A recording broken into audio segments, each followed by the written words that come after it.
Hello, all, and welcome to the Ready to Roll podcast. This week on the episode, I was lucky enough to chat with Mr. Lucas Hardie. You might know him as Range of Strength on Instagram. We chatted all things mobility, strength, and flexibility, and why doing those things might be good if you are into grappling, martial arts, jiu-jitsu, etc. So this was a really valuable one for the general masses. So I hope you love it and let me know. Welcome to the show. Hey, thanks for having me. Anyone who doesn't know Lucas, you're otherwise known as Range of Strength on Instagram. You were one of my very early influences for where I sort of have, I guess, taken my own coaching in terms of strength and flexibility. I just Yeah. love it. And that was from way back when in the days of real movement. hmm Which was cool. A very long time ago now. How long would that be? Like 8 years ago, maybe? Was it 8 years? I think 2019.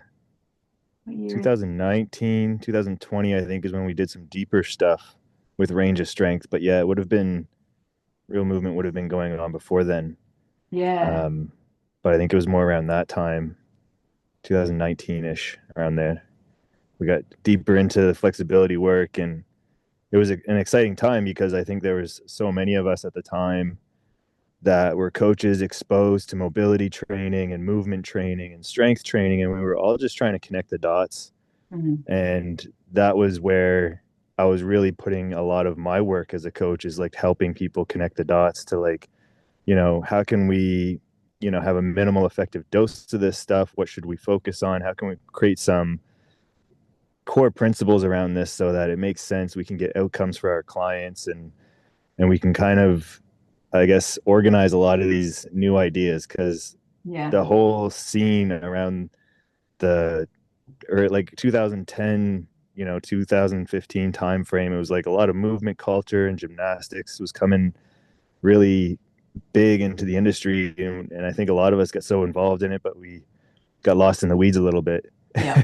Yeah, for and sure. I and it's evolved so much, from, I think, even that core group of us that I range of strength evolved from those times.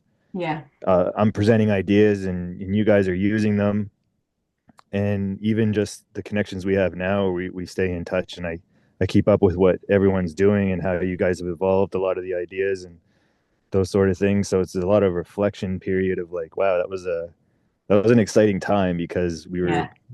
we were coming to terms with, like, okay, how are we going to make this like something that is more, I guess, like a has more continuity to it than just like what was happening at the time. For sure. And I think that's one of the things that I really love about your approach to it as well is um, you make it really accessible for most people. You know what I mean? Like most people can't even touch their toes, but then you'll see Yeah.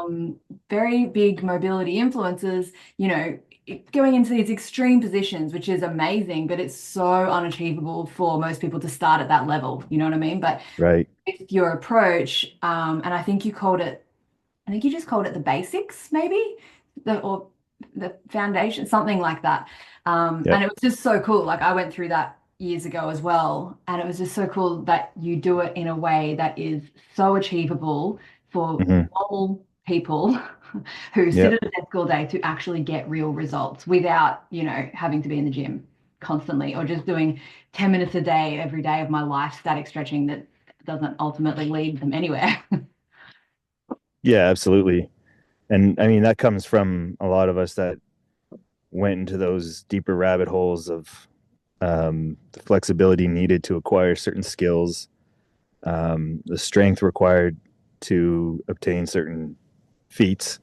And I think just kind of reverse engineering these ideas to say, like, how can we make this more accessible for someone who maybe obviously isn't at that level where they can even fathom that idea of being able to do such a thing, but how can we make it less barrier of entry to say, like, let's work on these benchmarks to improve your flexibility. And um, I just found, even for myself, when mobility training started to blow up and it was growing, I knew that it was something that I had to be a part of, and I saw the value in it. It was still just like so watered down that I was like, I can't even get buy-in from people for it because they don't really understand what it is that they're doing. Yeah. And it's not, there's no goals here. It's like, it was a very hard sell. Um, Yeah, for so sure. I think that's kind of where we've started to find ourselves now with it is like, and it's been cool to see you evolve more into like the BJJ side where there's such a connection there with Mm, obviously having access to ranges of motion that are required for these positions that you get exposed to. So it's a lot easier for you to now connect the dots with a lot of these principles that we use for training flexibility. yeah. Um, so yeah, it's been really cool to watch everything kind of evolve, and it's still evolving. I think keeping different variables attached to it, like you have your BJJ side to it, and I've kind of brought in more of the old time strength Yeah. applications of and things that get lost sometimes, and it's cool to see how every coach brings their own thing to the table with it and how they can present it and make it kind of more exciting for the people they work with. Yeah, 100%. And it's so funny you say that because like I think everyone, regardless of what your sport is, or even if you don't play sport, having doing some training like this is just going to be so beneficial for you in terms of longevity and just generally how you feel every day. But it took me about a week of when I first started jiu-jitsu a few years ago, and I was like, oh my God, I was like, everyone needs to be training the way I'm training doing jiu-jitsu. Yeah. So it was just a sort of natural progression for me, I think, just to, you know, help people along there.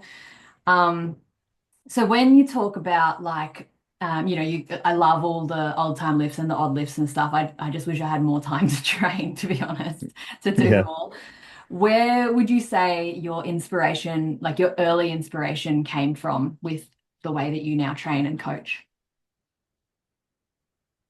I've had this like thought recently too. I've sat and thought about that a lot, and it's like, how did I kind of get to here and or get where I am now? And I think it's always been there. I've always been so drawn to just different disciplines in training and trying to see what it is that they do differently that I could take and Yeah. bring some value to my own training. Like I did get quite competitive with powerlifting for a long period of time, but even separating myself from the sport, I still use a lot of powerlifting principles and ideas in my strength training and how I help other people understand certain ways to do certain things.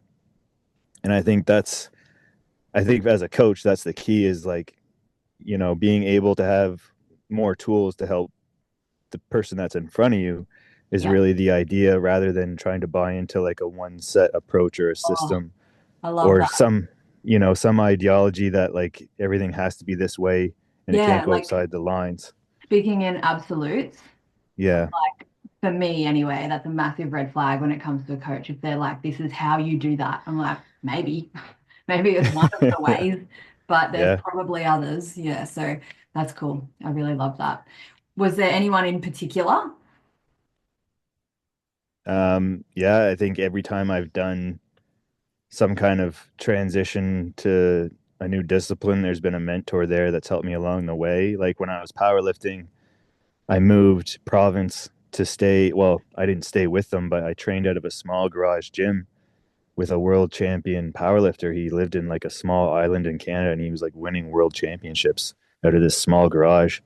And I moved province just to stay with him. Tom Nichols and Darren Weatherby was also training out of there at the time. He was the one that brought me in. So these guys, try to put myself with these individuals that were Yeah, competing and training at a high level to understand more deeply how they were doing things.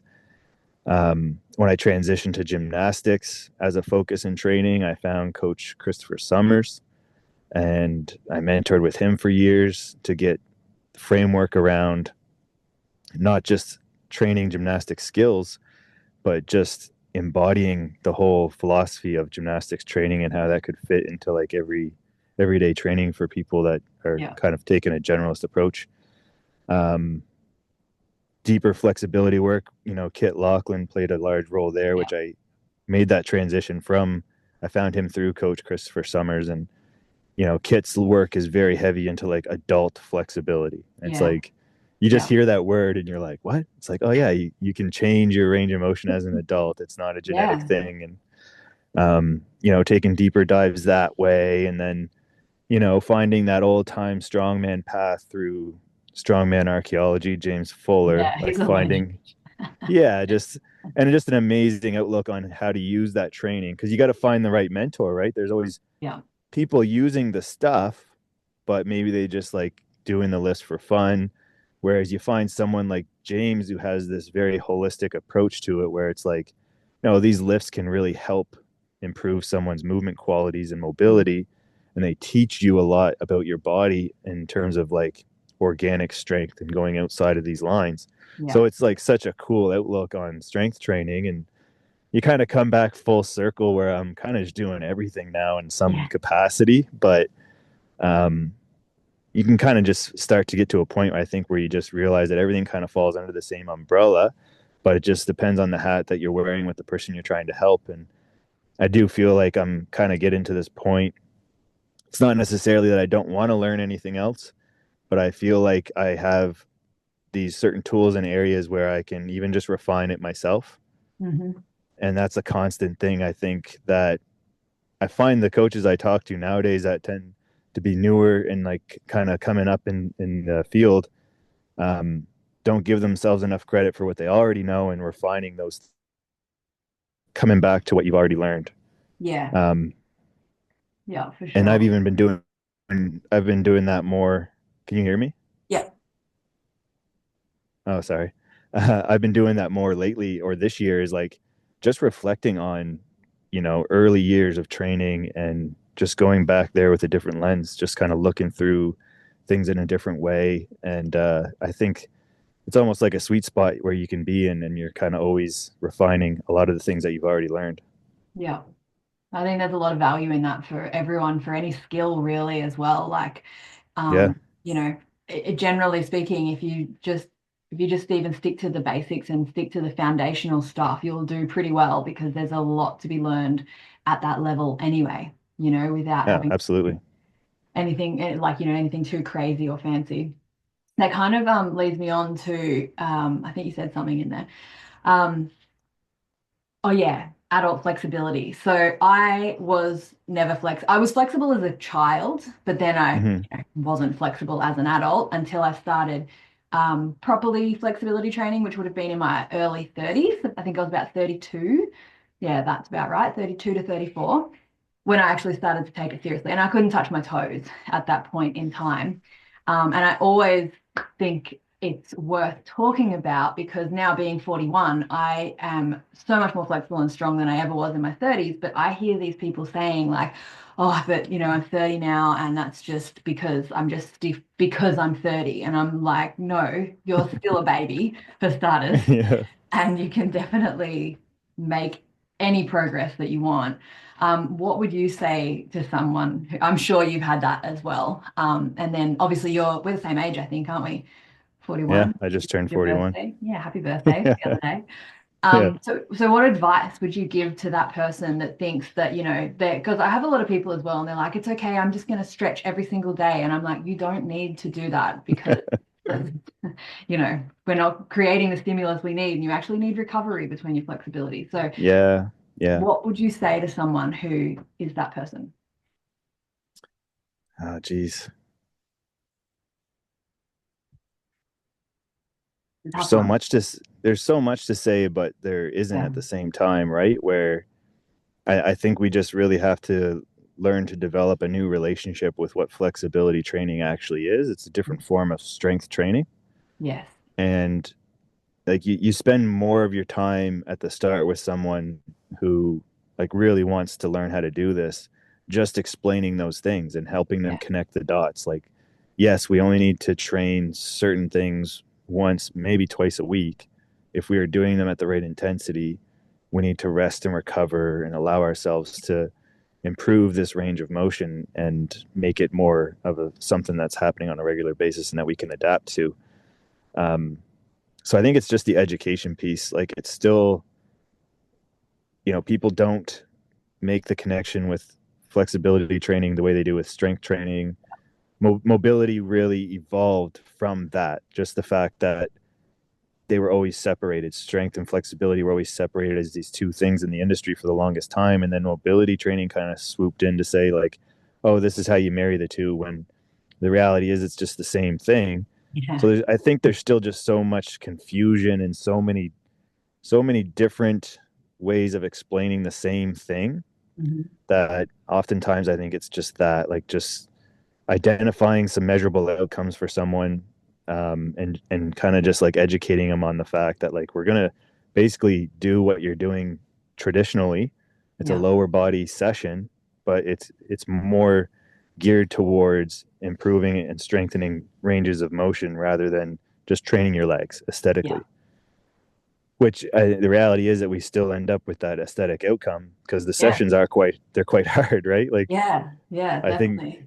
that's the realization when someone starts doing this type of flexibility training, is they realize that it's not really just passive stretching, and it's more so training so that you can have range to actually stretch and work in. Mhm. So I think just as long as you're able to relay that message, which is also a really difficult thing sometimes for a lot of newer coaches, that are learning how to create some kind of systems around mobility and flexibility development, is like, how can I, you know, create some language with this person that they understand, and that it's not so much of like a barrier of entry for them, and it's not going to be too overwhelming.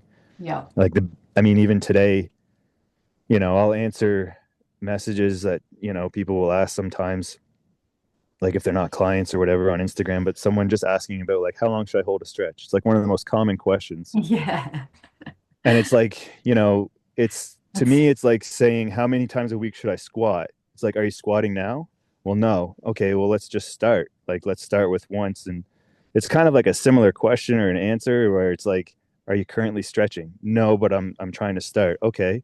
So why don't we just start stretching and seeing how long you can hold a stretch that feels comfortable, and talk about like how much longer you want to get to.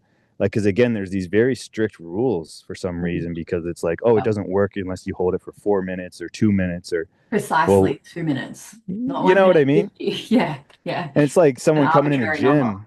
Yeah. And it's someone came in the gym and I was like, you got to squat body weight on the bar for 10 reps. Like, that's just the way you have to do it, right? It's like, you have to be able to allow someone to know that it's okay to start however you need to start, Yeah. and then you get comfortable in your body doing the Yeah. thing on a regular basis. So I think that just comes with time and working with a lot of people, and Mhm. even a lot of the things that you and I did in 2019 or whenever, like, it's evolved and changed so much because so many people have used the ideas and the programming that, it's had to adapt and change with all the troubleshooting issues, or common things that come up with people that use it. Yeah. So that's just the way it is anyway. If you're a good coach that cares about an outcome with your training, you're always going to be looking at it again and saying, how can I make this better, or how can we make this more accessible? Yeah, for sure. Um, and going back to like the coaching and like a lot of my athletes, like you say now, are jiu-jitsu athletes. Um, Obviously, I know why and range strength, flexibility, and then just general raw strength is important for a jiu-jitsu athlete. But how would you explain it? For a jiu-jitsu athlete, Yeah. well, I think one that actually connects with them a lot lately is having passive tissue qualities, because, and that's like a passive range of motion, like the availability to kind of relax and be pulled into a position without having to think very much. That doesn't come from necessarily passive training, but when we develop flexibility through this style of training, that's really one of the things as a jiu-jitsu athlete that you're wanting, is the ability to relax and contract quickly. Yeah. And At these any range too. yeah, and you see that in, I have that network page where it's like the community of range of strength, and we share these extreme videos sometimes where you see BJJ athletes or wrestlers being pulled into Yeah. these very extreme ranges, and that's ideally you'd like to get those type of athletes being able to develop passive tissue qualities, which is like a cold flexibility. Yeah. And that, I probably don't talk about that enough. I try to, but one of the primary goals with flexibility training is the ability to be able to access it with minimal or no warm up. Yeah, So, exactly. Yeah. we do this hard training to develop these ranges of motions that over time we are able to evaluate how much work it takes us to get into these ranges. Mhm. And training can evolve and become a little bit more traditional to strength and, maintaining a lot of it. But I think the BJJ athletes and a lot of athletes in general that need that passive tissue quality, they don't necessarily think about that. Like having, Yeah. yes, you want strength, but strength is your ability to, relax into that range and then contract without this worry of I mean, injury or harm. yeah, for sure. That's funny. One of your clients currently actually, Raylene, her name Yeah. is. She works, she is down with Bulletproof for BJJ. And we were talking about her pancake is sort of coming along. She's been doing a lot of pancake work with your Yeah. program, I believe. And she asked me last night, she's like, how much warm up do you need now to get a flat pancake? And I was like, it's there. Like it's generally always there. Unless if it's not there, I know it's because I need a rest day and I'm just like my CNS is just too fried. But it's really Yeah. interesting to say that because yeah, like since training flexibility this way, all of my things other than middle split is still an issue. But front splits and pancake, they're just available, which is so cool because in my head it was always like you had to warm up a lot to be able to access these things, but it's not Yeah. reality. If you Yeah. change And that's our goal. I think that gets kind of lost sometimes. And like, it is cool to share, you know, extreme range of motion training with like heavy weight and stuff and be like, like in range strength. But it's like, that's kind of the outcome like we're looking for is your ability to just kind of touch your toes when you wake up in the morning and, yeah, to be like put into like a hold or a certain position and be able to kind of chill and yeah, like know that, yeah, I'm good. I'm not like feeling like I'm going to break in half here. yeah, But yeah, I think that when I relay that message to a lot of people that are in that scenario, it makes a lot of sense to them. And then it's just understanding that like to get those qualities, we have to actually condition the body to be able to get into these ranges. yeah, And we do that with weighted stretching. We do that with lift end range lift work and all these different things so that we can then spend some time like yeah. developing those qualities. So um, yeah, it's a language I think that were developing in those early years with range of strength, and we're getting better at relaying the message to people. And the more coaches that are doing it and adapting it, and I really like leaning more into the workshops, even though it takes a lot of time and it Yeah. takes me away from family life. I'm coming back to them again because that one-to-one instruction and mentorship is like so much more powerful Oh, than that's so cool.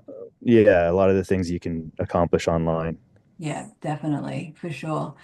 Um, so I've got one more question for you, and then I've got some questions from the audience if we have time. Okay. My last question for me, and also Rob, who was going to join us today. He's one of my friends who's a coach, but he couldn't. Okay. Was anything you've changed your mind on over the years in terms of training? Um, I'm not sure if I've changed my mind. I think maybe just gotten more excited about things haven't explored. Like I'm getting back into conditioning and Oh, yeah, running. same. But Yeah, yeah, and it's just like, you know, it's not that it's something I didn't think was a good thing or, there probably was a time when I was powerlifting that I was really worried about waste, like losing gains yeah, from for doing sure. conditioning and stuff. And coming back to it now and I think just it's almost like everything else, like rounding your back is fine, your knees over your toes is fine. Can like you get into this bubble wrapped kind of mindset in those early years as a coach, and the more you Yeah, break away from it, the more I think you're able to um, go to things that maybe you were thinking might not be a good mix with what you're doing. And I'm coming back to that. And um, yeah, what else? I mean, I feel like I'm always getting called out in my own, like, just as I reflect and learn and kind of go back to old things. And uh, I'm sure there's more things that I've changed my mind on. But yeah, I would say that's the big one lately is like I'm just getting more into conditioning and less married to the fact that it has to be separated from a lot of other things. yeah, Yeah, that's a good one for sure. I've also been doing more conditioning lately, and I got to say, I'm not that big a fan. Could be because I'm quite unfit. But Yeah, it's tough. I'm starting to notice like I'm hitting a different stride in my workouts with energy, which is good.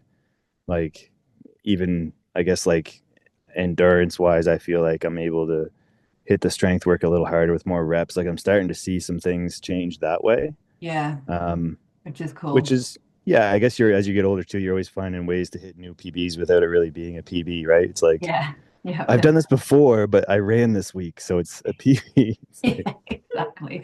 I think you also, as you get older, at least for me, I'm more aware of my total work over the week. So it's like if I do yeah, do something extra, but it's on top of my usual, I'm like, yeah, that counts. That's yeah, a for win. sure. Cool. Well, I've got some questions from the audience. If you don't mind, I For didn't write sure. their names down, so they're all anonymous. Whoops. Oh, we kind of already went over this. How would you best describe the application of mobility training to grappling slash martial artists? So we pretty much went over that already, but if you want to summarize. Well, I think another one to add to what we already talked about is like probably identifying some like goals for those individuals as well too, right? It's like, Yeah. maybe they don't need the splits, but introducing them to long and wide stance positions will be very helpful for development of those potential movements being brought upon them. Yeah. Big spine flexibility, like right? Like you're going to be putting a lot of Yeah. flexed spine positions, spinal extended positions. So being able to teach this proximal mobility approach to training, which isn't very common, like how to move your trunk, how to move your spine, Mhm. and what kind of things to work towards for that is like going to be really helpful for those athletes on top of just developing those passive tissue qualities that we already discussed.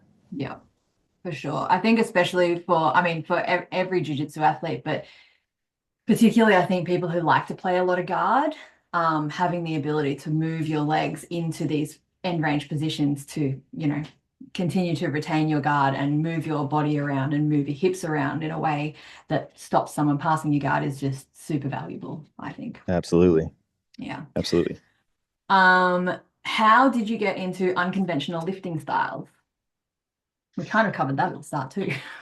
Yeah, kind of. And like I had that reflection too. I think I've just always been appealed to an unconventional approach to training. Like even before becoming a PT, I was appealed to powerlifting because they were just doing everything against the grain, like rounded back deadlifts and just like, extreme arch benching. So it's a very unconventional sport in itself. So, unconventional approaches to training have always appealed to me. Mhm. Even I got into CrossFit for a period there when I was younger. Very unconventional approach, like with the hybrid style, Yeah. training a bit of everything and Especially about like gymnastics. 10, 15 years ago, I think CrossFit had just had the worst name for itself. Yeah. Yeah. Yeah. Um, I think it's always been there. And I think the odd lifts and old time applications certainly highlight that to a higher degree.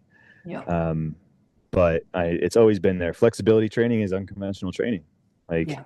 if you think about the weird shit that we do, like Yeah. people see us training flexibility and are like, what are you doing? That is Oh man. just, And the you know, comments that you get, like I had one just the other day. I was like, I feel sorry for your spine when I think I was doing sandbag squats and Zercher squats, Zercher lifts. And I was like, I feel sorry for your spine if you're worried yeah, about this. yeah. Yeah. But it's definitely getting there. Um, what is one way to make mobility training accessible to the masses as a coach? Building it into traditional training models is definitely a goal of mine, and I think the end goal, because it still is sold as a very separate thing, Yeah. which is part of the problem. I mean, I think when you have to look at it as a means of restoring your flexibility, there will need to be some focus period on that. Like if you do need to change, because that's always the the question is like, how can I do this with what I'm currently doing? It's like, well, is what you're currently doing helping you with your flexibility? No. Then you need some focused period, right? Like, Yeah, I think that commitment just has to be there for someone who needs to restore a basic level of flexibility. for sure. But after you go through that period of 3 to 6 months where you obtained some nice benchmarks, you've improved your flexibility, and if you don't want to obtain higher feats of range, it's basically about how do we build this back into traditional models of training. And it's not very hard. There's a lot of ways to do it quite easily. I talk about the flexibility supersets, and interset stretching is a common practice that really does work well with traditional training models. And I think there's just probably not enough of that being delivered to people that are trying to find that, like, how do I, have a bit of it all? Yeah. But I think the hardest part for most people is giving it up, which that was for me as well. The barrier to like really going all in was I didn't want to give up lifting, and I didn't want to give up these other training things, but like I just was getting nowhere. So I had to, like, it just got to a point where I had to. And then that's when everything started to happen for me and everything was changing. And coming back, it wasn't hard because I had a lot of this flexibility and movement freedom that I just hadn't had before. So, it's hard work at the start, but the thing with flexibility training as opposed to strength is we know when we aren't strength training, we do lose gains, right? Like we will lose those gains and we'll have to, find a way to get back into it to build them back up. But with flexibility development, you can improve your flexibility and it doesn't take a lot of work to maintain that. Yeah. So, that little extra work you have to do at the start, it will pay dividends like for the long haul. 100%. And going back on what you said earlier, finding that minimal effective dose for you truly is like game changing. And it really doesn't take as much, I think, as people think it takes.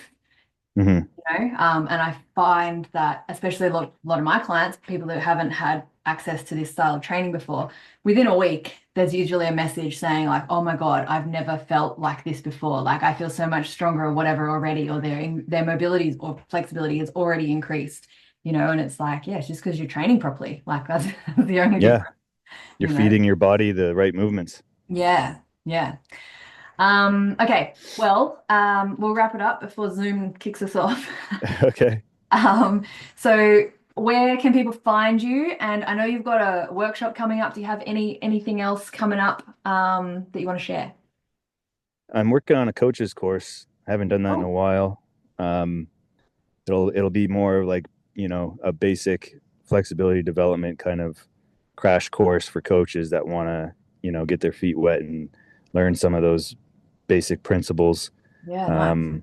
So that's new. That should be in the next quarter, something that comes out. And, the workshops still are, with the online training membership that I have, like the workshops are still like a big focus for me. I'm trying to get those set up and work that around my family life and such. But yeah, range of strength everywhere. That's the kind of the easiest way to find me. And and you and I usually connect in some capacity too, where people will probably find my stuff sometimes just through you.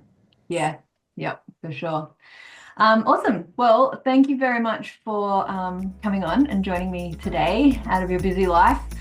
It's always great to chat, and we'll speak soon.